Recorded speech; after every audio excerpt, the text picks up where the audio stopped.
Long jump का जो problem है आप लोगों का इस क्लास के बाद ख़त्म हो जाना चाहिए और आप लोग खुद से जो भी चीज़ होगा उसको करेक्शन कर सकते हैं इजी वे में। जो चीज़ अभी हम बता रहे हैं आप लोगों को इनकेस अगर कन्फ्यूज़न होगा तो वीडियो के माध्यम से उसको रिपीटेड मोड में उसको सॉर्ट आउट कर लीजिएगा, ठीक है। कुछ पॉइंट्स आप नोट कर लीजिएगा, ज़रूरी होगा तो हम बता देंगे, जो नोट करना होगा उसको नोट कीजिएगा। इस सब का मकसद मेन यही है कि आप लोग जिस समय प्रैक्टिस करें, लॉन्ग जंप का जो प्रैक्टिस आप करें उस समय पहले स्लो मोशन में, स्लो मोशन का मतलब ये कि बिना एनर्जी के, जो हम अक्सर बताते हैं, बिना एनर्जी के, बिना बहुत ज़्यादा स्पीड के उन स्टेप्स को पहले सही तरीके से सीखें, उसके बाद जंप करें। नहीं तो गलत तरीके से सीखने के बाद प्लीज़ एक्टिविटीज़ ना करें। बैठ जाओ, हरकत ना करो, बीच में डिस्टर्ब ना करना। कहाँ थे? गलत स्टेप को सीख जाने के बाद आप उसको पहले सही करने में मेहनत लगेगा, फिर सही सिखाने में मेहनत लगेगा, ठीक है।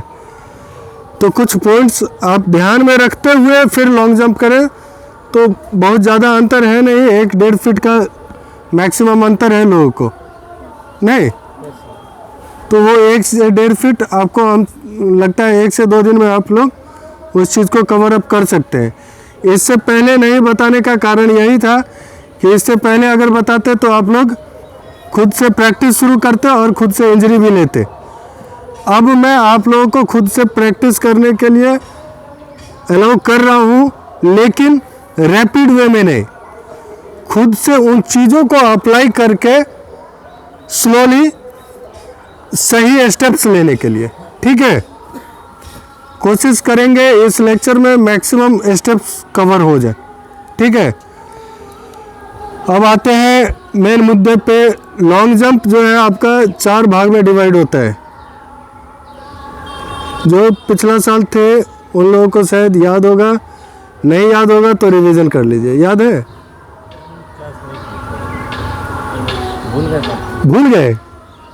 रणधीर अभी आए हैं।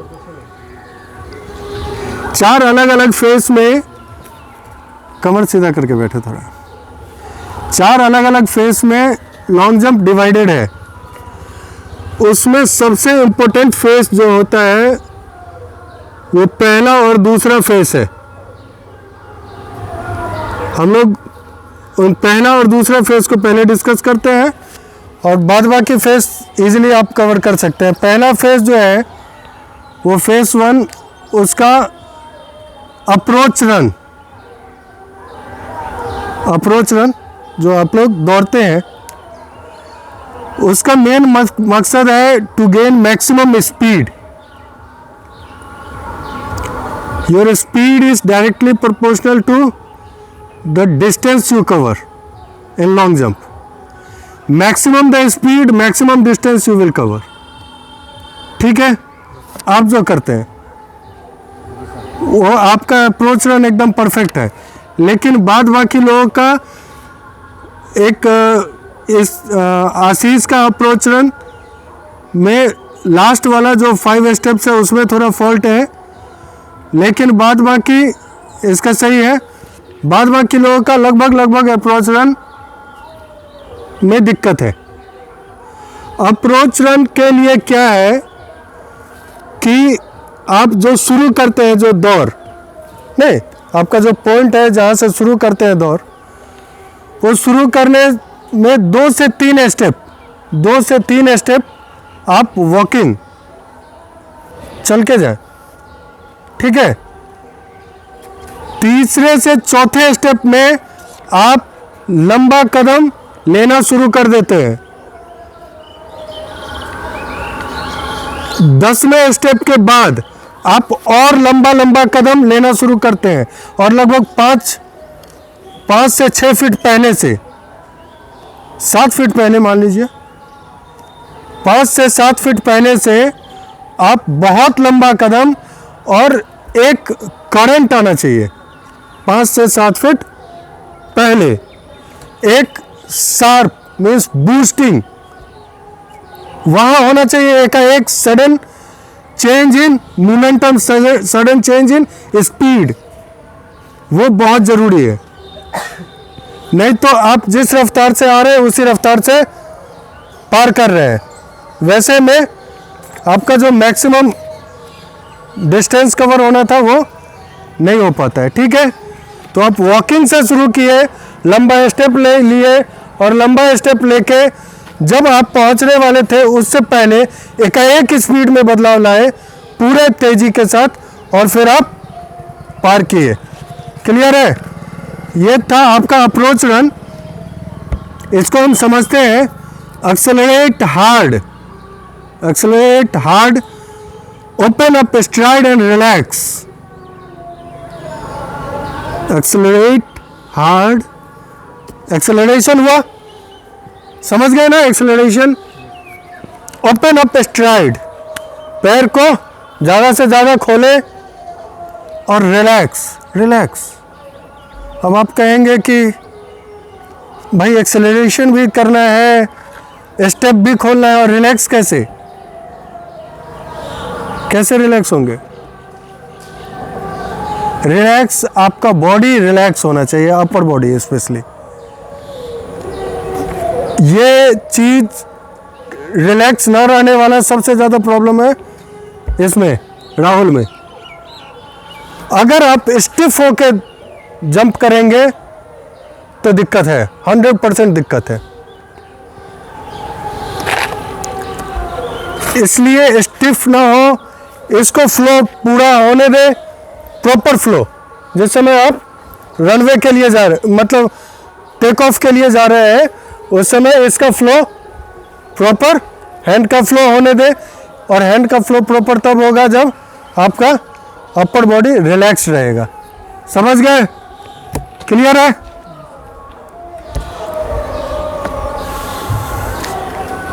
एक सबसे बड़ा दिक्कत जो है, सबसे मेन फॉल्ट, कि हम लोग ये डिसाइड नहीं कर पाते हैं कि हमें कितना दूर से जंप करना है, कितना दूर से शुरू करना है। नहीं, कभी हम लोग 14 फीट, कभी 20 फीट, कभी 22 फीट। अच्छा, आज बोले टेस्ट है सर, तो हम चले जाएंगे 35 फीट। 35 फीट दूर जाएंगे, वहाँ से आएंगे एकदम ऐसे ऐसे करते हुए, बीच में डाउन हो जाएंगे। बीच में आपका मैक्सिमम रहेगा, फिर आगे आके डाउन हो जाएंगे, थका जाएंगे। होता है ऐसा? हाँ, तो आपको क्या करना है कि अपना जो स्टेप है, अभी से एक भी जंप आप जब करेंगे तो उस स्टेप को फॉलो करते हुए ही वो काउंटेड रहना चाहिए। कितना स्टेप डिस्टेंस होना चाहिए मिनिमम, मतलब स्टैंडर्ड स्टेप डिस्टेंस याद है? फीट नहीं, स्टेप।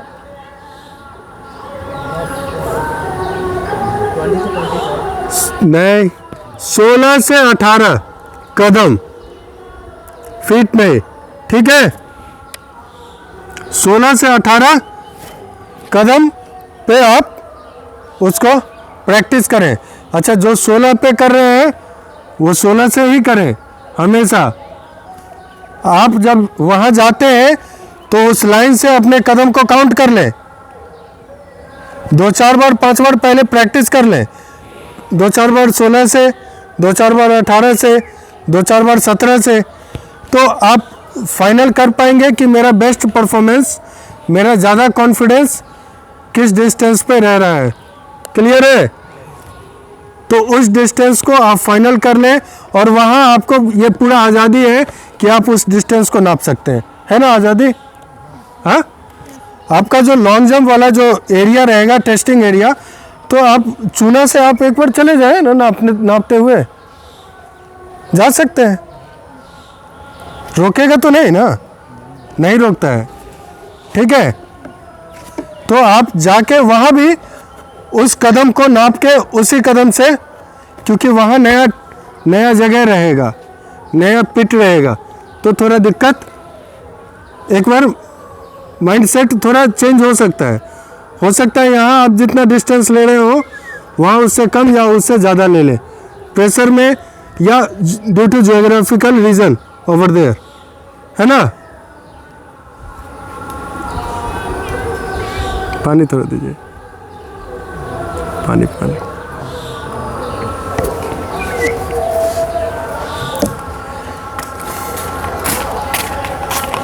Thank you.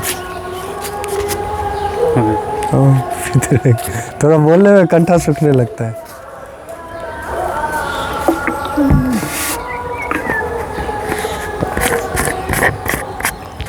तो अपना फेस 1 क्लियर है। फेस 1 में क्या क्या पॉइंट हम लोग ध्यान दिए बताइए।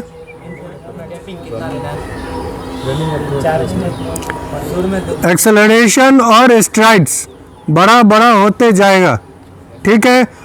और 5 मीटर पहले हमारा मैक्सिमम स्पीड हम लोग बूस्ट अप करेंगे और फिर जंप कर जाएंगे।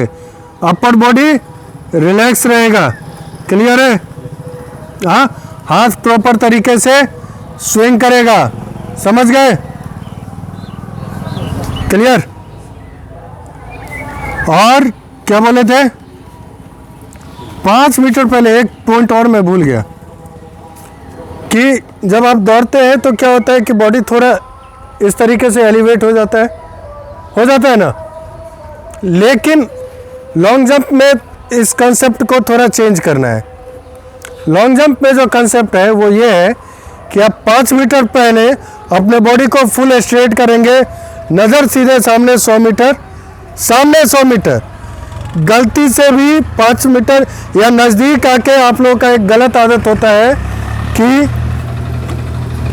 नज़दीक आते हैं उसके बाद एकदम ऐसे देखते रहते हैं और उसको बचाना है। नहीं नहीं नहीं नहीं, उसका इलाज है आपका सही स्टेप लेना, ठीक है। ये जो डर कि वो चूना पार कर जाएगा या चूना से बहुत पहले हो जाएगा या चूना पे पैर रखा जाएगा, उसका सही इलाज है आपका सही स्टेप लेना, हमेशा फिक्स्ड स्टेप से रन करना, क्लियर है। लेकिन नज़दीक आके अगर आप चूना को देख लिए, आप एश्योर रहिए कि आपका 2 फीट कम जंप होगा, या हो सकता है कि आप चूना पे पैर रख दें या चूना आप फॉल कर दें। इस चीज़ का बहुत ज़्यादा संभावना बढ़ जाता है अगर आप 5 मीटर पहले एक बार भी नज़र अगर उस पर दे दिए। उस चीज़ पे नज़र आपको टेक ऑफ से पहले देना है, क्लियर। टेक ऑफ से पहले, आप शुरू करने से पहले, मतलब आपको अप्रोच रन शुरू करने से पहले, ज़्यादा तेज़ तो नहीं चल रहे हैं, अप्रोच रन शुरू करने से पहले उस पर नज़र दे लीजिए और उसके बाद उस पर नज़र नहीं देना है। और स्पेशली 5 मीटर पहले तो आपका बॉडी एकदम स्ट्रेट हो जाना चाहिए और नज़र एकदम सामने। आप अगर जहां आपको जंप करना है वहां देखेंगे, 10 फीट पे अगर आप देखेंगे तो एश्योर्ड रहिए कि आप 9, 9:30, 11, 10 ऐसे ही जंप करेंगे।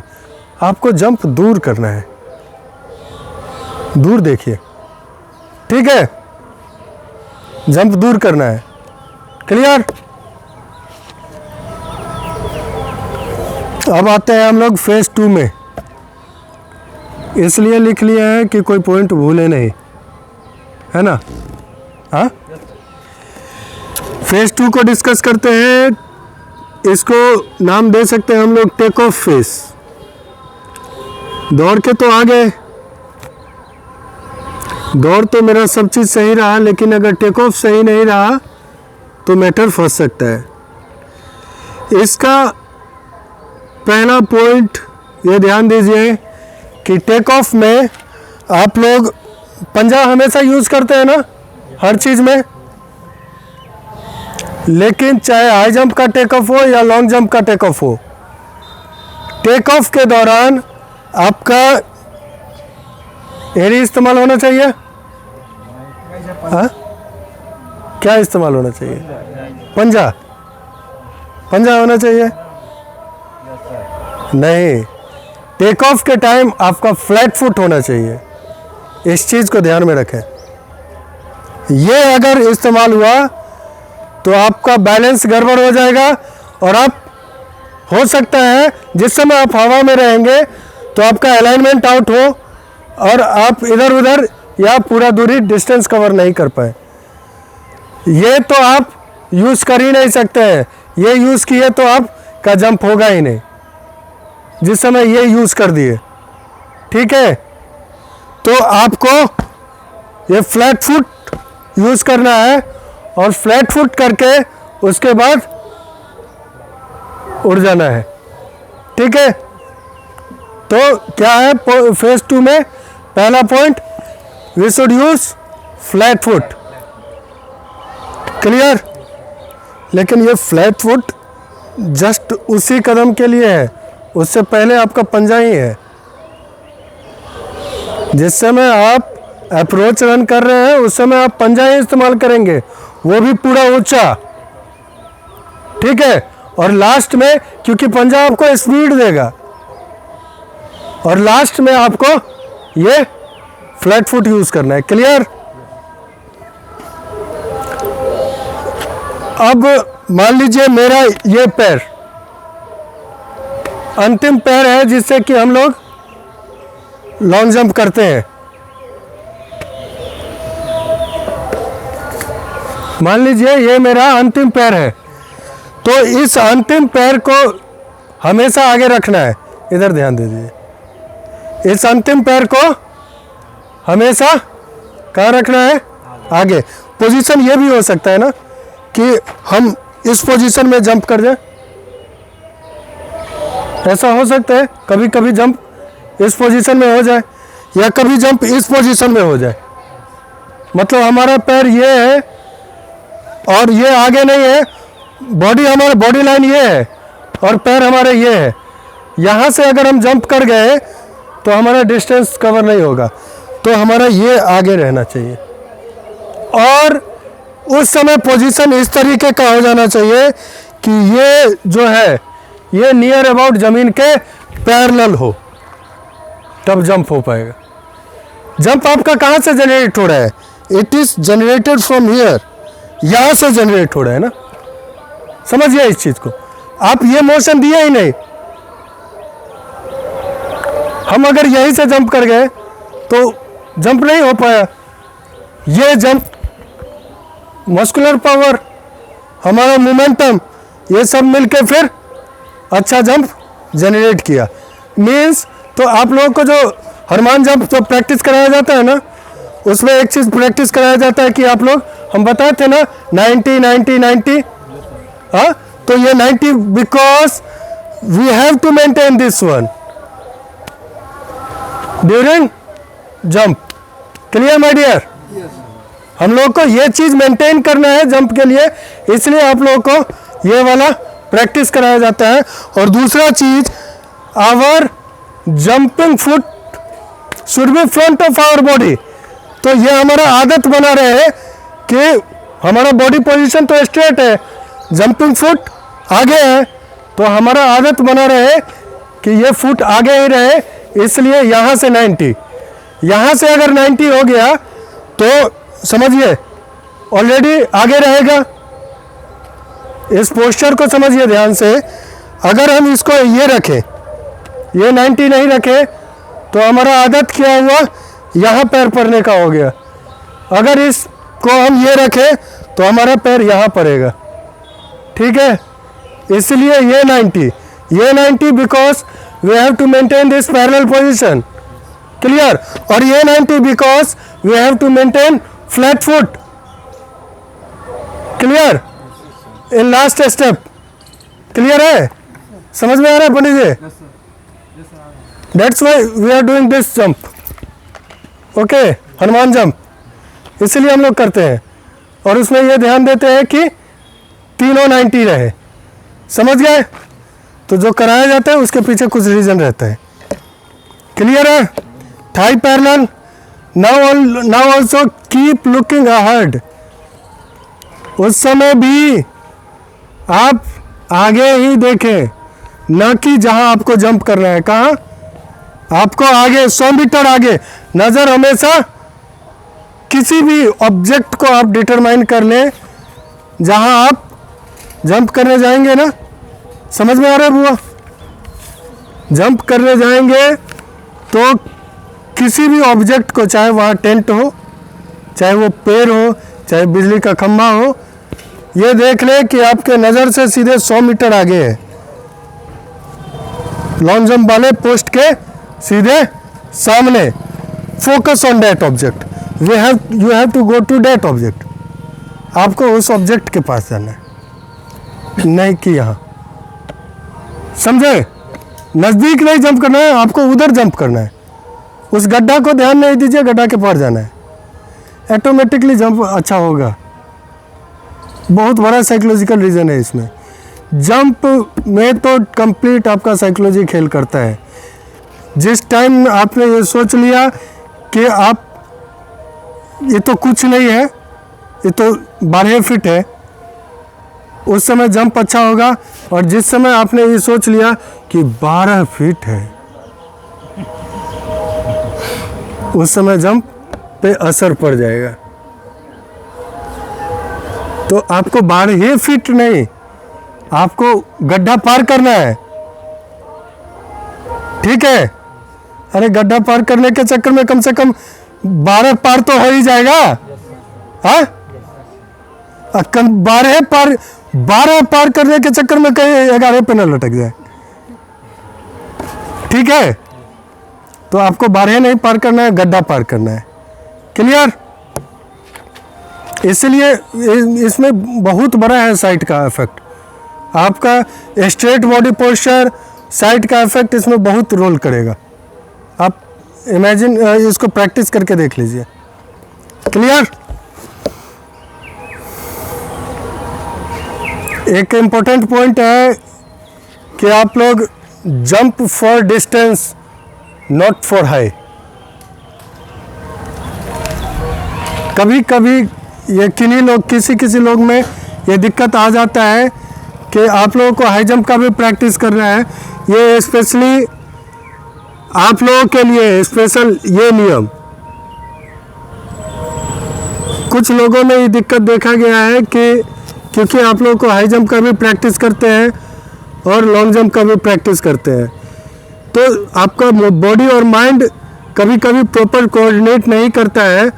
और उस समय क्या होता है कि आप हाई जंप वाला फॉर्मूला इधर घुसा देते हैं और लॉन्ग जंप वाला फॉर्मूला हाई जंप में घुस जाता है।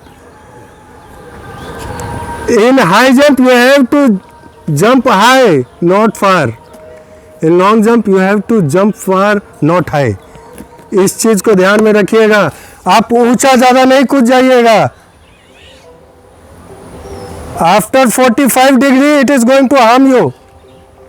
45 डिग्री तक it is very good, but जैसे ही ये एंगल 45 से 50, 55 ऐसे होते गया, आप नुकसान करते गए। ठीक है? तो ये चीज ध्यान रखना है कि you have to jump far, not high. Clear my dear? नींद आ रहा है? आपको कमर सीधा कर ले, खड़े हो जाओ।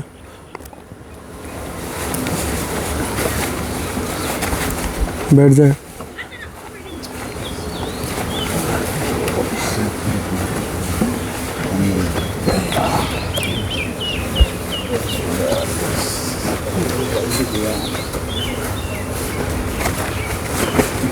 खड़े हो जाए। आवाज़ के साथ तुरंत एक्शन। बैठ जाए। लेट हो गया तो चलता रहेगा प्रोग्राम, एक भी लेट नहीं होना चाहिए। खड़े हो जाए। वो देख लो। बैठ जाए। देख लो वो। खड़े हो जाए। पंडित जी बैठ जाए। अच्छा खड़े हो जाए। बैठ जाए। बैठ जाए। अच्छा बैठ जाए। हो गया, आपने नहीं ना आ रहा है।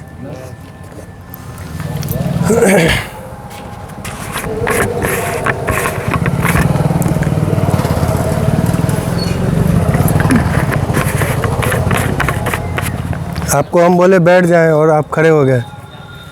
आप ऑलरेडी बैठे हुए थे। मीन्स बॉडी और माइंड का कोऑर्डिनेशन थोड़ा गड़बड़ा गया है ना। इसी का तो पूरा खेल है यार। सोचिए, कुछ सेकंडों के लिए आपके माइंड को, आपके बॉडी को कितना सारा सिग्नल देना होता है। पैर को भी बताना होता है भाई तू तेज दौड़ना, हाथ को भी बोलना होता है जो तू ऊपर कर लेना यार, नहीं तो स्विंग कर लेना। कितना काम करना पड़ता है, करना पड़ता है कि नहीं। लंग्स को बताना पड़ता है तू ऑक्सीजन प्रॉपर देते रहना, जो एनर्जी की कमी ना रहे। हार्ट को कहना पड़ता है you keep on pumping, just keep on pumping, जो सारे मसल्स को प्रॉपर ऑक्सीजन मिले। नहीं तो सब कौन करता है? खोपड़ी। इसीलिए तो हार्ट बीट बढ़ता है। दौड़ते हैं तो हार्ट बीट क्यों बढ़ता है? दौड़ते हैं तो फेफड़ा क्यों कॉन्ट्रैक्शन रिलैक्सेशन फटाफट चल रहा है program. It's all signal given by your brain. हाँ, ये अगर कोऑर्डिनेट नहीं किया तो क्या हुआ? तो मैटर गड़बड़ हो सकता है। हाँ, तो इसको एक्शन में रहना जरूरी है। Clear? Now come two phase 3। फटाफट हो जाएगा, हम समझ रहे हैं, बोरिंग है।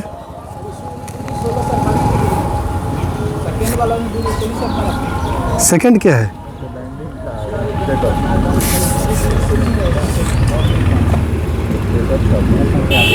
दोबारा पूछिए क्वेश्चन, दोबारा पूछिए, दोबारा पूछिए ना, क्या पूछे? नहीं, क्वेश्चन पूछिए आप। क्वेश्चन क्या है? वो कुछ और था, ये कुछ और है। There 4 phases of long jump. हमने लॉन्ग जंप को 4 फेस में डिवाइड किया। ठीक है, एक जो हम लोग दौड़ के पहुंचते हैं, दूसरा जो कि पहुंचने के बाद जो करते हैं, तीसरा हवा में जो करते हैं, और चौथा गिरने के बाद जो करते हैं। ठीक है, हम लोग अभी 2 फेज को डिस्कस किए। पहला फेज था दौड़ के पहुंचना, दूसरा फेज था पहुंचने के बाद क्या करना, और तीसरा फेज अब डिस्कस करने जा रहे हैं। समझ गए? हाँ, लैंग्वेज प्रॉब्लम है क्या हम? हाँ, नहीं ना, चलो। Phase 3 is flying phase. Phase 3 flying phase है। उसमें ये ध्यान देना है, ज़्यादा कुछ इसमें आप नहीं कर सकते हैं। एक बार उड़ गए तो उड़ गए। अब उड़ने के बाद ये ध्यान देना है कि हम मैक्सिमम टाइम हवा में रहें। जितना ज़्यादा समय हम हवा में हैं उतना ज़्यादा दूर जाके गिरेंगे। ठीक है, move your hands in air. ठीक है, उड़ते समय ये हुआ, और तैरते हैं ना जैसे, move your hands in air अगर मौका मिले तो। ठीक है, आपका ये जो लहर है ये कम से कम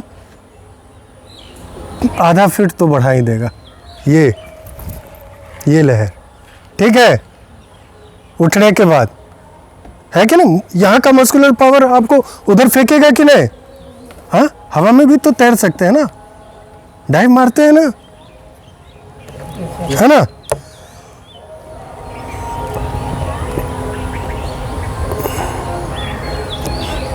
पैर जो है इसमें क्लोज रहेगा। उड़ने के बाद पैर को तुरंत क्लोज कर लेना है। ठीक है, लेकिन ढीला रहेगा। समझ गए? ज़्यादा उस समय आप दिमाग नहीं लगा सकते, इसलिए इसमें ज़्यादा नहीं समझा रहे हैं। वो बहुत हाई लेवल पे जाने के बाद जिन लोगों को 20 फीट पार 25 फीट कूदना होता है उन लोगों के लिए है। वो लोग फेज़ 3 जो है आप लोगों का तो मुश्किल से आधा सेकेंड आप उड़ पाते हैं ना? हाँ, हवा में आधा सेकेंड रहेंगे, आधा सेकेंड में क्या सब करेंगे? हाँ, मेरा रिकॉर्ड था 9 सेकेंड्स में 100 पंच। आप एज्यूम कर सकते हैं उसका एक नापने के लिए पैड रहता था और हम लोग जिस समय पंचिंग करते थे तो उसके बाद हमको खुद नहीं दिखाई देता था। ये मेरा मिनिमम टाइमिंग रहा है, अप्रॉक्स 10 पंच इन 1 सेकेंड। समझे? Speed matters. पंखा का पत्ती है ना, वो चलता है तो दिखाई नहीं देता है ना? हाँ, वैसे ही हम लोग पंच जब शुरू होता था कंपटीशन तो चलता था तो दिखाई नहीं देता था हम लोग को खुद अपना हाथ। ये फूटा, ये टूटा, सॉरी ये टूटा, ये फूटा, देख रहे इधर।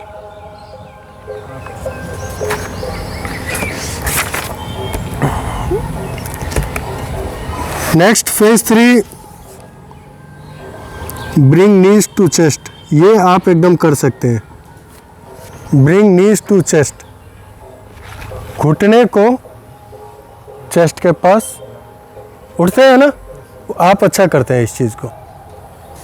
जैसे उड़े उसके बाद ये फोकस रखें कि घुटना हमारा चेस्ट के, कोई दिक्कत नहीं है, चल रहे हैं ना। Bring knees to your chest, ठीक है।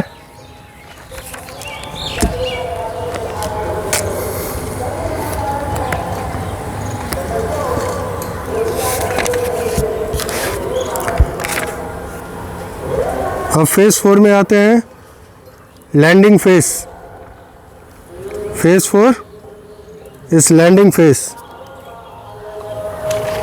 कुछ लोग जो ऐसा जंप करते हैं, जंप कर गए और लास्ट ये वाला, कुछ लोग करते हैं ना, जंप करने के बाद ये, या जो ये रह जाते हैं, उधर से दौड़ के आए जंप करके ये रह गए, बहुत बड़ा खतरा हो सकता है उनके साथ, बहुत बड़ा खतरा हो सकता है। तो आपको उस समय क्या करना है, क्योंकि आपका घुटना आपके चेस्ट के पास रहेगा, ड्यूरिंग लैंडिंग आपके घुटना को आगे कर देना है। ये यहाँ था, इसको आगे कर देना है और हाथ को भी आगे, ठीक है। डोंट टेक बैक सपोर्ट, सबसे बड़ा दिक्कत का कारण।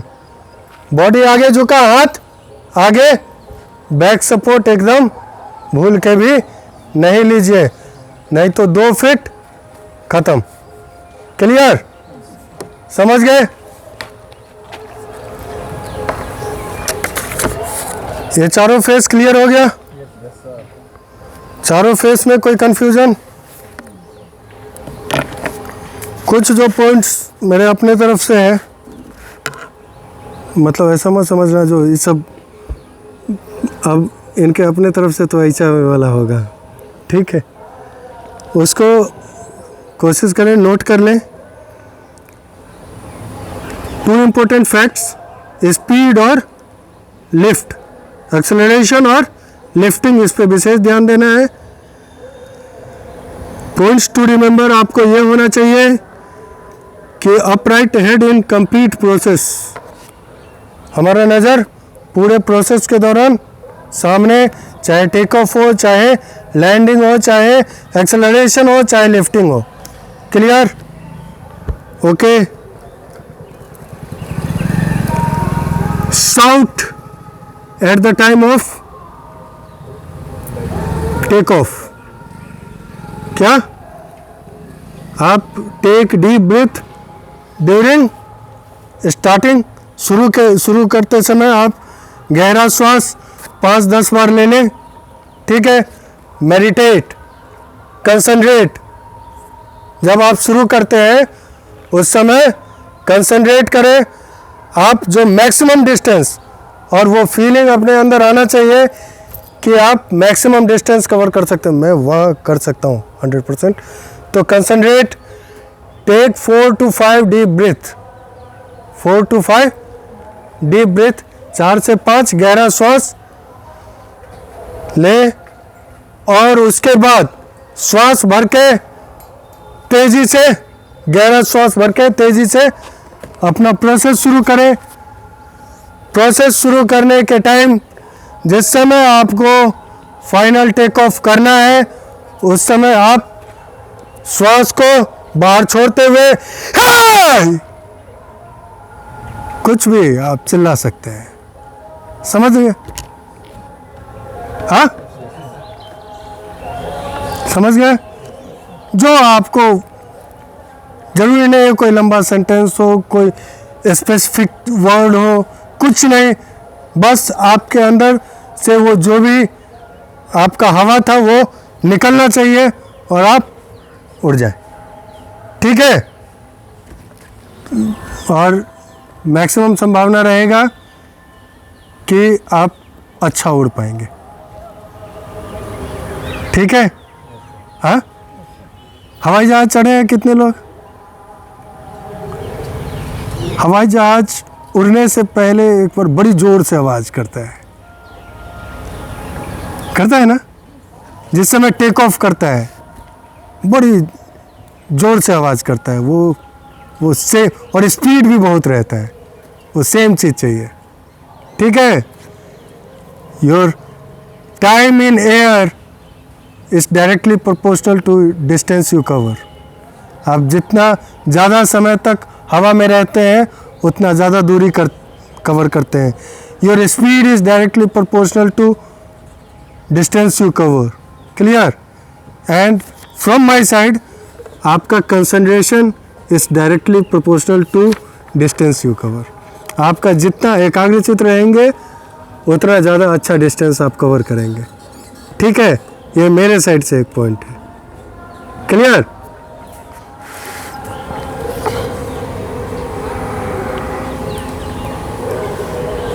Clear, okay. Randhir ji video देख लीजिएगा, क्लास मिस हो गया, ठीक है? ओके।